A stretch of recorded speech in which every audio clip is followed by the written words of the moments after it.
आप सभी का डीबीएम क्लासेस पर फिर से एक बार स्वागत है। आज हम इस वीडियो में बात करेंगे क्लास 10th के हिंदी के बारे में और इसमें देखेंगे इनके अध्याय 6 जिसका नाम है बहादुर और इनके लेखक का नाम है अमरकांत। इसमें हम संपूर्ण लेखक परिचय और कहानी परिचय के ऊपर बात करेंगे। इसलिए आपसे एक रिक्वेस्ट है कि इस वीडियो को आप अपने मित्रों तक शेयर कर दीजिएगा। चलिए आज हम शुरुआत करते हैं। सबसे पहले लेखक परिचय के ऊपर, जैसे कि आप यहाँ पे देख रहे हैं लेखक परिचय, ये लेखक किसके हैं? तो कहानी जो आप देख रहे हैं हेडिंग में, ये बहादुर और ये है क्या, एक कहानी है। तो लेखक है कौन? तो लेखक है अमरकांत। अब देखिए यहाँ पे अमरकांत है किनके? यहाँ पे बहादुर। देखिए बहादुर लोग जो होते हैं ना, वो मर के क्या हो जाते हैं? अमर हो जाते हैं। तो याद रखना, बहादुर मर के क्या हो जाते हैं? अमर। तो अमर से याद रखना अमरकांत। लेखक कौन है? अमरकांत है। जन्म कब हुआ? जुलाई 1925 में। कब हुआ? जुलाई 1925 में। जन्म कहाँ हुआ? नागर गांव है और जिला का नाम बलिया और राज्य कौन सा है? उत्तर प्रदेश, जिसे यूपी कहते हैं। इनका हाई स्कूल की पढ़ाई यानी क्लास 10 तक की पढ़ाई इन्होंने गवर्नमेंट हाई स्कूल बलिया से ही किया। आगे इन्होंने इंटर की पढ़ाई गोरखपुर जिला से किया है। अब ये इंटर की पढ़ाई करने के बाद इन्होंने क्या किया कि स्वतंत्रता संग्राम में कूद पड़े। कौन सा स्वतंत्रता संग्राम? तो भारत छोड़ो आंदोलन। ये भारत छोड़ो आंदोलन कब हुआ था? 1942 ईस्वी में। तो 1942 ईस्वी के भारत छोड़ो आंदोलन में ये अमरकांत जी यहाँ पे कूद पड़े और देश की आज़ादी के लिए लड़ाई लड़ने लगे। इनके बाद इन्होंने क्या किया कि देश के आज़ाद कराने के बाद इन्होंने बीए पास किया, यानी बीए मतलब बैचलर ऑफ आर्ट्स। कब किया था? 1947 ईस्वी में। कहाँ से? इलाहाबाद यूनिवर्सिटी से, यानी इलाहाबाद विश्वविद्यालय से किया। इनके बाद 1948 ईस्वी में आगरा के दैनिक पत्र जो सैनिक के संपादन में इन्होंने नौकरी भी किया था। मतलब सैनिक के लिए जो भी कार्य होते थे उनके लिए इन्होंने पत्र लिखते थे। कब? 1948 ईस्वी में। इनके बाद इनके एक बहुत अधिक प्रसिद्ध इनके एक लेख है, पुस्तक है, जिसका नाम है क्या? डिप्टी कलेक्ट्री। क्या नाम है? डिप्टी कलेक्ट्री। इनको पुरस्कृत किया गया कब? अखिल भारतीय कहानी प्रतियोगिता के द्वारा। किसके द्वारा? अखिल भारतीय कहानी प्रतियोगिता के द्वारा डिप्टी कलेक्ट्री इनके जो पुस्तक है इनको क्या किया गया था? पुरस्कृत किया गया था। अब इनके देखेंगे प्रमुख कहानियां क्या क्या है। तो जो अमरकांत जी के जो प्रमुख कहानियां हैं इनमें से नंबर 1 में है जिंदगी और जोंक। क्या है? जिंदगी और जोंक है। कई बार पूछा गया है कि जिंदगी और जोंक किस लेखक की कहानी है? अमरकांत का। आगे है देश के लोग, मित्र मिलन, कुहासा, ये कहानी है। अब आगे है यहाँ पे क्या? उपन्यास। उपन्यास क्या होता है कि यह एक लंबी काल्पनिक घटना होती है या कहानी होती है जो मानव जीवन को यहाँ पे बताता है, वर्णन करता है। तो यहाँ पे उपन्यास का मतलब होता है एक लंबी काल्पनिक कहानी, मानव के जीवन पर आधारित होता है। इनमें से पहला उपन्यास इनका क्या है? सूखा पत्ता। दूसरा है क्या? आकाश पक्षी। और तीसरा क्या है? काले उजले दिन। और चौथा है बीच की दीवार। पांचवा है ग्राम सेविका। ये सब कब लिखा गया? जब हमारे देश गुलाम थे और जब देश आजाद हो गए थे तो उस समय ये सारे कहानियां, ये उपन्यास लिखे गए थे। इनका एक यहाँ पे क्या है कि बाल उपन्यास है और बाल उपन्यास का नाम क्या है? वानर सेना। क्या है? वानर सेना अमरकांत जी का बाल उपन्यास है। ये है इनका जीवन परिचय। अब हम बात करेंगे यहाँ पे कहानी, और कहानी का नाम क्या है? बहादुर। और ये बहादुर एक लड़का का नाम है और ये लड़का है कहाँ के? नेपाल के हैं। तो चलिए हम लोग बात करते हैं कहानी के ऊपर। कहानी को अच्छी तरह से समझने के लिए हम इनको 3 पार्ट में बांटे हैं, जिससे कि पहला पार्ट आप देख रहे हैं ये नेपाल से लिए है, दूसरा पार्ट है लेखक के परिवार और तीसरा पार्ट यहाँ पे क्या है? लेखक के रिश्तेदार। तो सबसे पहले हम देखेंगे यहाँ पे नेपाल से उठाएंगे कहानी। देखिए ये कहानी नेपाल की है। सबसे पहले अगर हम बात करें, जो बहादुर है यह एक लड़का है और इसका जो उम्र है लगभग 12 से 13 वर्ष का है और ये है कहाँ के, नेपाल के। नेपाल और बिहार के सटे बॉर्डर पे इसका घर है। इनका होता क्या है, ये बहादुर का ये पिताजी किसी युद्ध में इनका देहांत हो जाता है, यानी मर जाते हैं। तो इनके घर में बहुत अधिक आर्थिक स्थिति खराब हो जाता है। सारा कारभार इनके माँ के ऊपर आ जाता है। किनके ऊपर आ जाता है? माँ के ऊपर आ जाता है। तो माँ चाहती है कि मेरे कार्य में बहादुर यानी दिल बहादुर का क्या हो, थोड़ा हाथ बटा दे मेरे काम में, ताकि हमें भी आराम हो। तो ये इनकी माँ की चाहत थी कि मेरा जो बहादुर है मेरे काम में हाथ बटा दे, लेकिन बहादुर इनके काम में हाथ नहीं बटाता था। तो कई बार बहादुर के माँ बहादुर को पीटा भी करते थे। अब देखिए होता क्या है कि एक यहाँ पे होता है भैंस, और ये भैंस माँ के लिए बहुत अधिक प्यारा होता है। तो एक दिन होता क्या है कि भैंस को बहादुर बहुत अधिक पीट देता है। जब इनको कहता है कि जाओ भैंस को चरा के लाओ, तो यहाँ पे जब भैंस चराने के लिए जाता है तो उस समय किसी कारणवश से जो बहादुर है ये भैंस को बहुत अधिक पीट देता है। तो भैंस भी बहुत अधिक चतुर, वो चिल्लाते चिल्लाते चिल्लाते जहाँ पे माँ काम कर रही थी वहीं पे चले गई भैंस। अब वहां पे जब गया बहुत अधिक चिल्लाने लगा, तो माँ कल्पना की कि बहादुर जो है भैंस को बहुत अधिक पीटा है। तो ये कल्पना के अनुसार ये सोचा कि बहादुर को इसका दुगुना यहाँ पे पिटाई किया जाएगा। तो पीछे पीछे से बहादुर भी माँ के पास पहुंच गया। तो वहीं पे माँ क्या किया, बहादुर को पुष्टांग पीटा और ऐसा पीटा कि ये वहीं पे सो गया और बेहोश हो गया। कौन?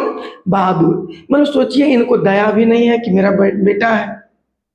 अब वहां पे हुआ क्या कि वो जंगल में सो गया और रात हो गई, लेकिन फिर भी ये किसी भी तरह से अपने बेटे को लाने के लिए नहीं गया। जब नहीं गई तो इनके मन में माँ के प्रति इनका घृणा उत्पन्न हो गया कि हमको इतना मार दिए भैंस के कारण। तो इनके मन में जब घृणा हुआ तो रात भर ये किसी भी तरह से जंगल में ही रहा। सुबह होता क्या है कि सुबह ये चुपके से घर जाता है और माँ जहाँ पे पैसा रखती है वहीं पे जाकर ये 2 रुपया चुरा लेता है। कितना रुपया? बहादुर कितना रुपया चुराता है? 2 रुपया चुराता है। और ये धीरे धीरे कुछ ही दूर इनके घर से बस स्टैंड था, वहां पे जाकर ये क्या करता है, बस पकड़ लेता है गोरखपुर जाने वाली। कौन सा? गोरखपुर जाने वाली जो बस होता है उस पर ये बैठ जाता है। अब यहाँ से पहला कहानी आपका खत्म होता। अब पाठ हम सेकंड पे चलते हैं। यहाँ पे लेखक के परिवार के परिचय के बारे में देख लेते हैं। तो लेखक के अगर बारे में बात करें तो लेखक अमरकांत हैं, इनकी पत्नी है और इनका नाम क्या? निर्मला। और लेखक के बड़े बेटे जिसका नाम है कौशल किशोर, सॉरी क्या है? किशोर है। और लेखक का एक साला भी है। कौन है? साला है। अब होता क्या है कि लेखक बहुत अधिक गरीब होते हैं और इनके भाई जो होते हैं पैसे वाले होते हैं। तो लेखक किसी कारण से घर जब जाते हैं वहां पे इन्होंने देखा कि इनकी जो भाभी हैं बहुत अधिक एकदम आराम से बैठी हुई है, एकदम सेठिन की तरह। और इनको देखकर जलन हो गया। और इसलिए जलन हो गया क्योंकि इनके भाभी के यहाँ बहुत अधिक नौकर चाकर रहते थे। तो इन्होंने देखा कि इनकी जो भाभी थी बहुत अधिक आराम करती थी और साथ में निर्मला भी गई थी। तो निर्मला को देखा नहीं गया कि मेरी जो यहाँ पे उनको क्या कहते हैं, गोतनी कहते हैं, जेठिन कहते हैं, वो जेठिन बैठी हुई है आराम से और उनके घर में काम हो रहा। ये चीज करके ये जब घर आती है निर्मला, तो निर्मला अपने घर में सुबह से लेकर शाम तक काम करते रहती है। तो इस चीज को लेकर इनके मन में चिढ़ उत्पन्न हो जाता है। अब बार बार लेखक को कहती है कि मुझे भी एक नौकर चाहिए, मुझे भी एक नौकर चाहिए, मुझे भी एक नौकर चाहिए। तो ये जिद पर अड़ जाती है। तो लेखक को भी लगता है कि एक नौकर चाहिए, क्योंकि सुबह से लेकर शाम तक जो निर्मला काम करती रहती है, बीच में आ जाता है पैसा। नौकर रखने के लिए क्या चाहिए? पैसा। तो पैसा देंगे कहाँ से? तो यहाँ पे अमरकांत और अधिक काम करने लगते हैं। तो यहाँ पे ये सिलसिला चलते रहता है, नौकर की तलाश चलते रहता है। इसी बीच में जो लेखक के साला अर्थात निर्मला के यहाँ पे भाई, ये कहाँ जाता है? बस स्टैंड, गोरखपुर के बस स्टैंड पर जाते हैं। तो बस स्टैंड पे जाता है ये, तो वहीं पे बोलिए कौन मिलेगा? कौन मिलेगा? तो कहिएगा बहादुर मिलेगा। कौन मिलेगा? बहादुर मिलेगा। तो ये लेखक क्या करता है? लेखक का साला ये बहादुर को लेकर ये चले आते हैं लेखक के यहाँ।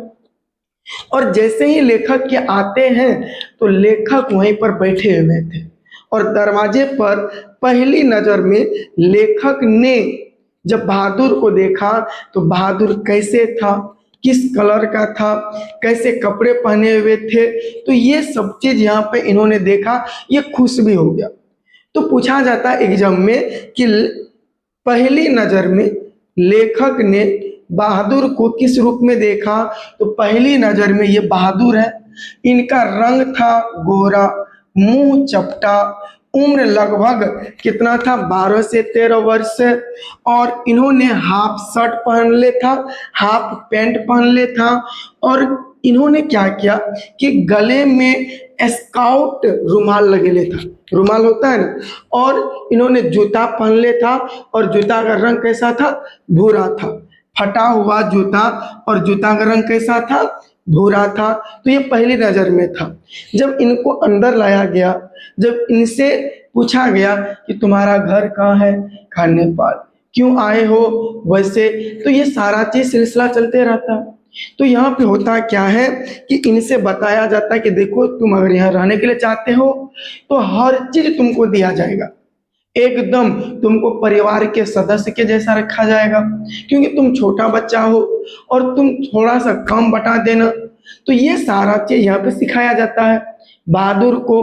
तो बहादुर अब लेखक क्या रहने लगते हैं। और इसी बीच में होता क्या है कि जो निर्मला होती है ना, ये एकदम खुश हो जाती है पूरा कि नौकर आ गया, एकदम नौकर जाकर काम करेगा, अब हम बैठल रहेंगे। अब यहाँ पे निर्मला अब बहादुर को लेकर आंगन में बैठ के ये चिल्लाने लगती है कि हम एकदम ऐसे आदमी थोड़ो हैं कि नौकर को अलग से खाना बनाकर खिलाते हैं। हम नौकर को नौकर नहीं, हम अपना सदस्य मान के रखते हैं। किसी का औकात है कि वो अपना नौकर को वो अपना सदस्य माने। तो ये बैठकर एकदम पूरा एकदम भाषण छोड़ने लगती है, और ये कहता है कि नौकर रखने के लिए कलेजा होना चाहिए, कलेजा। कौन कहता है? ये निर्मला कहती है। तो यहाँ पे जो बहादुर है ये इनके घर के सभी काम करना शुरू कर देता है। झाड़ू लगाना, पोछा लगाना, बर्तन धोना, कपड़ा धोना, एकदम जो भी सामान होता बाहरी वो सारे चीज को लाकर ये कर देता है। और यहाँ पे होता क्या है कि जो निर्मला है ये इनको पतली पतली रोटियां बनाकर खिलाती है।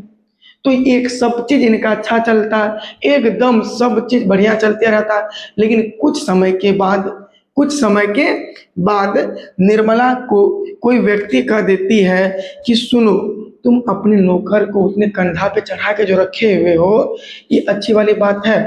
ये चीज इसका दिमाग में बैठ जाता है और इनको कह देता है कि पतली पतली रोटी जो खिलाते हो अच्छी वाली बात थोड़ा, नौकर को थोड़ा खिलाया जाता है। तो इन्होंने इनके दिमाग में जब बैठ गया तो अगले दिन से क्या करने लगा कि इन्होंने पतली पतली रोटियां खिलाने शुरू कर दिया। अच्छा सॉरी, पतले पतले नहीं, ये पतली रोटी बनाकर अपने घर के लिए रखने लगा। और बाद में यहाँ पे जो बहादुर था इनको कहा कि तुम अपना घर खाना खुद से बनाओ। ये चलना शुरू हो गया। अब धीरे धीरे इसी बीच में इनका जो लेखक का बेटा है किशोर, ये पढ़ने के लिए जाता था, कॉलेज जाता था। तो जब कॉलेज जाता था साइकिल से जाता था। तो किशोर ने बहादुर को कहा कि देखो बाबू, अगर तुमको मेरे यहाँ रहना है तो तुमको मेरा हर काम करना पड़ेगा। जैसे हम स्कूल जाते हैं तो मेरे साइकिल को तुम साफ कर दोगे सुबह, मेरा वस्त्र को साफ कर देगा, आयरन कर देगा, एक भी गंदा नहीं होना चाहिए, हर चीज, जूता पॉलिश कर दोगे, जो भी चीज है, मेरा सामान जो भी रहेगा उनको एक जगह रख दोगे। तो ये बहादुर करेगा क्या, मजबूर है, तो ये सारा काम यहाँ पे ये इनका कर देता था। लेकिन एक दिन होता क्या है कि ये किशोर का साइकिल साफ नहीं होता, तो किशोर इसके कारण बहादुर को मार देता। क्या कर देता है, मार देता है। अब यहाँ पे बहादुर अब इनके घर पे बोझ बनना शुरू हो गया, क्योंकि थोड़ी थोड़ी बातों में, छोटी छोटी बातों के कारण बहादुर मार खाना शुरू कर दिया। अब सोचिए कि जब पहली बार आया था तो निर्मला चिल्ला चिल्ला के कह रही थी कि हम दूसरों के जैसे नहीं हैं, हम अपने नौकर को नौकर नहीं, हम अपने घर के सदस्य मानते हैं। अब देखिए इनका कैसा रवैया है, ये हर चीज यहाँ पे चलता है। अब धीरे धीरे क्या करता है कि जो किशोर इनको मारने लगता है, यही नहीं, अब लेखक की पत्नी निर्मला भी मारना शुरू कर देता है। तो ये सब चीज चलते रहता है। लेकिन जब लेखक देखता है तो लेखक इन लोगों को डांट भी देता है कि तुम उनको वैसे काहे के लिए करते हो। लेकिन फिर भी लेखक के मन में आ जाता है कि नौकर है, अगर ज्यादा इनसे ऐसे वैसे करेंगे तो ये एकदम पूरे मन बढ़न कहानी गुथने लगेगा। तो ये सब चीज चलते रहता है। छोटी छोटी बातों पर इनको अब मार लगने लगता है। अब सभी लोग इनको ताना मारने लगता है। अब यहाँ पे होता क्या है कि एक दिन रविवार होता है। क्या होता है, रविवार। और हम चलते हैं अब कहानी थर्ड पर, यानी पार्ट तीसरा। और यहाँ पे लेखक के रिश्तेदार रविवार के दिन आते हैं। कौन आते हैं, रिश्तेदार, किनके, लेखक के। और ये बहुत अधिक कह सकते हैं, ये एकदम खराब इंसान है। जब ये आता है तो इनके लिए रविवार के दिन क्या होता है कि देहरादून का चावल और यहाँ पे मछली बनाया जाता है, रेहू मछली। कौन सा, रेहू मछली बनाया जाता है। लेकिन यहाँ पे हर चीज बातचीत होते रहता है। और यहाँ पे जो बहादुर है, बहादुर काम करते रहता है, हर काम इनसे करवाया जाता है, हर काम इनसे करवाए, किनसे, बहादुर से। तो यहाँ पे क्या होता है कि जो रिश्तेदार हैं ये बातचीत करते करते करते जिस जगह बैठे हुए रहते हैं वहाँ खटिए के नीचे, चारपाई के नीचे ये झुक कर देखने लगता है। तो इसी बीच में जो निर्मला है, जो लेखक है, वो इनसे पूछने लगता है कि आप क्या ढूंढ रहे हैं। तो ये कहते हैं कि देखिए ना, हमारे पास 11 रुपए था, वो 11 रुपए पता नहीं किधर खो गया, हम यहीं रखे थे, पता नहीं कौन ले लिया। तो जबरन ये क्या करता है कि बहादुर के ऊपर आरोप लगा देता है। किसके ऊपर आरोप लगा देता है कि हो सकता है यही लड़का लिया होगा। तो यहाँ पे लेखक अमरकांत बहादुर को आवाज देता है और इस समय बहादुर आटा को गूंद रहा होता है। मतलब क्या, आटा को वो सान रहा होता है, मतलब गूंद रहा होता है ताकि रोटी बनाया जाए। तो यहाँ पे होता क्या है कि जब बहादुर को बुलाया जाता है तो क्रोध में आकर लेखक इनसे कहता है कि तुम रुपया लिए हो। तो बहादुर कहता है कि नहीं, हम यहाँ पे नहीं आए थे और हम रुपया नहीं लिए, लेकिन ये फिर कर नहीं यही लिया। तो इसमें गुस्से में आकर लेखक भी बहादुर को 2-4 थप्पड़ लगा देता है और इतना जोर से लगाता है कि बहादुर गिरते गिरते बच जाता है। इसी बीच में क्या करता है, जो रिश्तेदार होते हैं जबरदस्ती बहादुर का हाथ पकड़ करके अब इनको कहता है कि चलो पुलिस स्टेशन ले जाएंगे। तो पुलिस स्टेशन ऐसे वैसे बातचीत करते करते फिर इसी बीच में अमरकांत कहता ना, ये नहीं लिया होगा, हम लोगों को विश्वास है, क्योंकि जब भी घर में 2-4 रुपया कहीं भी गिरा हुआ रहता था, तो ये उठाकर हम लोगों को दे देता था। तो बिलीव है, लेकिन फिर भी कहता ना नौकर नौकर ही होता है, समझे। तो बाद में धीरे धीरे यहाँ पे ये बात और बढ़ जाता है। इसी बीच में यही रिश्तेदार कहता है रहने दीजिए ना, कोई दिक्कत नहीं, 11 रुपया ही खोया है, चलिए फिर हम लोग रुपया कमा ही लेंगे। मतलब ये रुपया इनका खोया नहीं था, ये झूठ मूठ का इनको मार खिलवा रहा था। तो इस चीज को लेकर यहाँ पे बहादुर का मन और टूट जाता है लेखक के घर से। अब लेखक फिर भी इनको समझा देते हैं कि बाबू कोई दिक्कत नहीं है, चलो फिर से बढ़िया से रहो और सब चीज चलते रहेगा बढ़िया से। लेकिन एक चीज सुनिएगा, जब ये कहानी हुआ तो यहाँ पे निर्मला और किशोर को और अधिक आजादी मिल गया बहादुर को पीटने के लिए। लेकिन इस दिन जब समझाया गया बहादुर को, तो बहादुर फिर हंसमुख हो गया और प्रत्येक दिन बहादुर पहले जग जाता था सुबह में, और प्रत्येक दिन रात में जब लेट से सोता था। तो लेट से सोता था, लेकिन इन्होंने जब भी सोने के लिए जाते थे तो ये अपने साथ में जो भी टोपी लाया था, पता नहीं कि नेपाली लोग टोपी पहनते हैं और बाएं साइड अधिक झुका हुआ रहता था, इन्होंने टोपी पहन करके और छोटा सा आईना होता दर्पण, उनमें अपना चेहरा देखता था और कुछ गाना गाते थे, पहाड़ी कैटेगरी का गाना, और ये हंसमुख रहते थे। इनको किसी भी तरह का फिर भी दिक्कत नहीं था, लेकिन बार बार फिर टॉर्चर करने लगा बहादुर को। तो बहादुर अब मन उदास इसका रहने लगा। एक दिन होता क्या है कि बहादुर जब घर से बाहर निकला तो सिल बट्टा हाथ में लेके जा रहा था। सिल बट्टा मतलब कि वो ना तो मसाला पीसने वाला, इनके हाथों से गिर गया, और जब हाथों से गिरा तो सिल बट्टा टूट गया। अब डर के मारे यहाँ बहादुर को लगा कि अब हमको और अधिक मार लगेगा। क्या लगेगा? और अधिक मार लगेगा। तो यहाँ से कहता है कि जो बहादुर है ये लेखक के घर से भाग जाते हैं बिना कुछ लिए। इनके सारे सामान जो भी होते हैं, इनके खेलने की सामग्री, कपड़ा, जो भी वस्त्र होते हैं, सब चीज ये लेखक के घर पर छोड़कर ये भाग जाते हैं। और उस दिन लेखक अमरकांत जो काम करने के लिए जाते थे, ये लेट से आते हैं। जब अमरकांत जब घर आते हैं लेट से, तो ये घर में देखता है कि सब उदास है।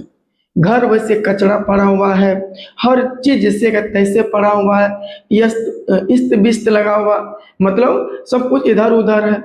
तो यहाँ लेखक पूछते हैं कि ऐसा क्यों है। तो निर्मला कहती है कि बहादुर यहाँ से भाग गया। और यहाँ पे कहता है क्यों भाग गया, तो कहता है देखिए ना सिलबट्टा गिर गया, इनको लगा बहुत अधिक मारेगा, क्यों मारेंगे, आज तो किसी भी तरह का यहाँ पे घटना भी नहीं हुआ, हम इनको मारे भी नहीं, तो हो सकता है ये भाग गया। और इनको निर्मला कहते हैं कि हो सकता है कि ये 11 रुपये चुरा के भागा होगा। लेकिन लेखक कहता है ऐसा नहीं हो सकता है। निर्मला जाता है इनके सोने के स्थान पर, मतलब जहाँ पे सोते थे वहीं पर, और वहां पे देखता है कि इनका हर सामान वैसे ही पड़ा है।